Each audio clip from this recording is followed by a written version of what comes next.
Have you ever wondered what games you should keep or you should lose? Find out here at Purge Reviews. Have you ever wondered what games you should sell or you should use?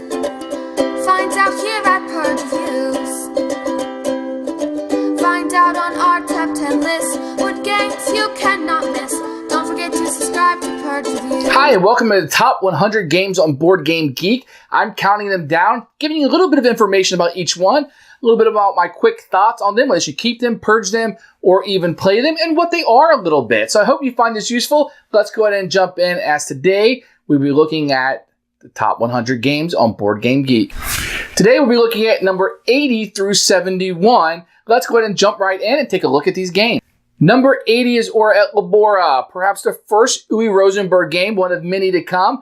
I really like this game. I feel like it's unique. It's still in that universe that he kind of has going, but it's a thinker. Not so much like what you're going to see from Feast of Odin and some that will be coming up on the list, but Or at LABORA is one that has been forgotten in my mind, that is a true classic. That if you like Euros and you like Uwe Rosenberg games, this is one you need to go back and check out if you haven't played it recently. Number 79 is Forbidden Stars. I have not played this one. It's a 4X game in the Warhammer universe. I have it, got it painted up, ready to go. Just haven't played. I tend to go to Twilight Imperium 3, but I definitely need to check this one out, and your mileage may vary on this one. Number 78, Legendary Encounters, the Alien deck building game. Now this one is really cool. I'm a big fan of the Marvel Legendary series anyway, and I really like the Encounter series. This one takes you through all of the Alien movies, 1, 2, 3, and 4, so you can play through each of those.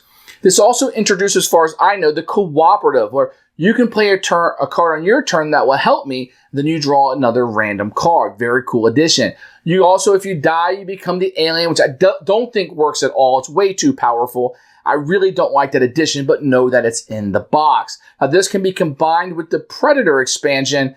There's a little bit of a thing that you can buy to bring those together. So the alien one is very, very cool.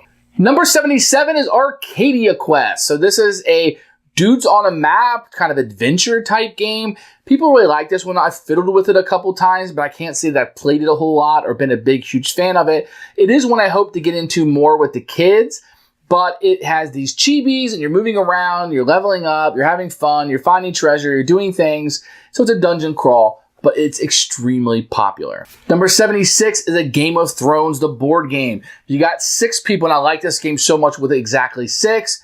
And you want to play something cutthroat, diplomacy style, has some action. You're going to be, if you have a fan of the series, or if you have a group of people that are a fan of the series and you guys really want to play something, this game is really cool. What you do on a turn is super simple, but every decision you make is so important. You will have to make alliances to win, and you will need to break alliances.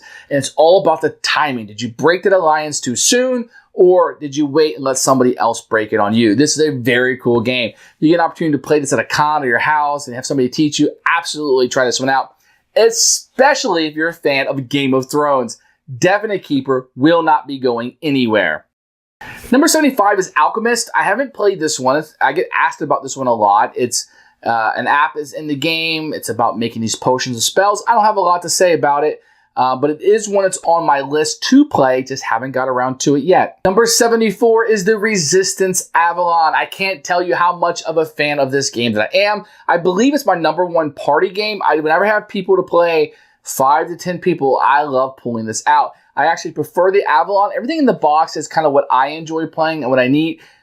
I go back and play the Resistance. I'd like to play with some of those expansions they have, but I keep going back to Avalon.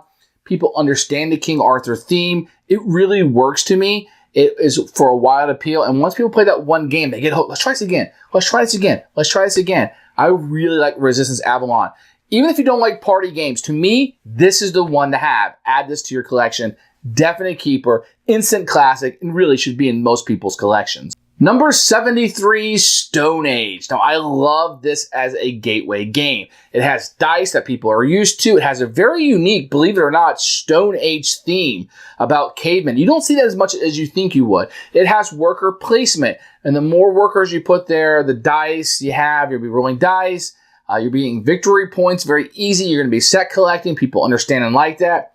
Stone Age is one of those games that if you've never played, even if you've gone past it, go back and try it out. This is like one of my go-to gateways. If I want somebody to come over and play a game and have never played games before, this is what I am not afraid to pull out. Anybody can play it with a little bit of help. Stone Age is fantastic, absolute keeper, and really should be in most people's collections. Number 72, War of the Ring. Now, this is one of my favorite, absolute favorite two-player games. This is the Lord of the Rings game. This is Lord of the Rings in a box. You will play from when the Fellowship gets to Rivendell until the end. You have so much to think about, and both sides are different. With the bad guy side, Sauron's side, you are looking to demolish the Fellowship and get a hold of certain strongholds and take over the land before the Fellowship bloop, drops off that ring. As the good guys, you are looking to just kind of keep pace while that Fellowship is pushing to get down and throw it in the Mount Doom is what you're after here. So this is Lord of the Rings. If you like Lord of the Rings and you're willing to put some time into it, I also got to say it's a very cool mechanism where you roll the dice and those are the possible actions you have for the turn.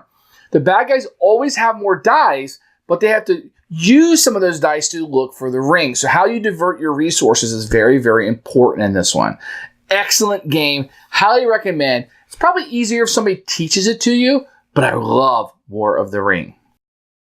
Number 71 is KEMET. Now, KEMET is one of the most popular area control games that's going on right now. What makes it really cool is not only are you doing area control, but there are all these powers. You can kind of get these magical powers as you go. It will give you unique things to do. Not everybody can get the powers. I don't think the powers at all are balanced. So you want to get the most powerful things. And there's a lot of really powerful things. So how you go about those and how you utilize those while also paying attention to the board and the area control. I cannot tell you how much fun this game is. It does reward you the more you play it, I believe. When you know those decks and what's available for you to purchase, I think it's a lot better of a game. The first time you play, you're kind of like, oh, what should I buy? What should I buy? Where should I go? And I think an experienced player will probably beat you, which is a tenement to the game. It's a good game. So I would say KEMET is an absolute keeper. And if you like this theme and you like individual powers and you like area control, this is a no-brainer. Well, thanks for sitting through the top 80 through 71 games on Board Game Geek. I hope my commentary has helped you a little bit, giving you a little background, maybe showing you a little bit about my taste. If you're looking at some of the other reviews on here, you kind of know where I sit on some of these games. Thanks for watching, and I'll see you next time. Thanks for watching the video. I really appreciate you tuning in. If you liked it, please like it and hit that little subscribe button. That really helps out the channel, lets us know that you're getting the videos that you want. If you agreed or disagree with what I said, feel free to comment below. I'd love to hear what you have to say, and I promise that I will comment back. Thanks for watching, and everybody else, keep playing games.